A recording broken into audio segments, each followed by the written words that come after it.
పేదరికంలో ఉన్న ప్రతివాడు అనుకుంటాడు అది. పేదరికం అంటే తిండి లేకపోవడం పేదరికం, డబ్బు లేకపోవడం పేదరికం, ఉండటానికి ఇల్లు లేకపోవడం పేదరికం, వేసుకోవడానికి బట్టలు లేకపోవడం పేదరికం అనుకుంటారు. పేదరికం వేరు, దరిద్రం వేరు. పేదరికంతో బతికినవాడు, పేదరికాన్ని ప్రేమించినవాడు ఎప్పుడూ బాధపడ్డు. వాడికి బాధ అనేది తెలియదు. పేదరికమే మీకు నేర్పుతుంది. పొద్దున్న లేవగానే నీ పేదరికం నీకేం నేర్పుతుందంటే, ఎలాగైనా వెళ్ళి 4 రూపాయలు సంపాదించి భార్య పిల్లల్ని పోషించుకోరా అని జీవన మార్గాన్ని చూపించేది పేదరికం.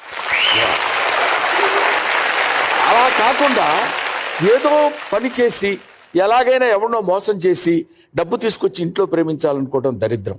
పేదరికంగా ఉండొచ్చేమో కానీ దరిద్రంగా మాత్రం ఉండకూడదు. అవునండి. ఒరే పూర్ ఫెలో అని తిట్టొచ్చు కానీ ఒరే దరిద్రుడు అని తిట్టించుకోకూడదు. అవునండి. ఆత్మ గౌరవాన్ని పోగొట్టుకున్నాడు పేదవాడు. అందువల్ల పేదరికాన్ని నువ్వు ఎప్పుడైతే ప్రేమిస్తావో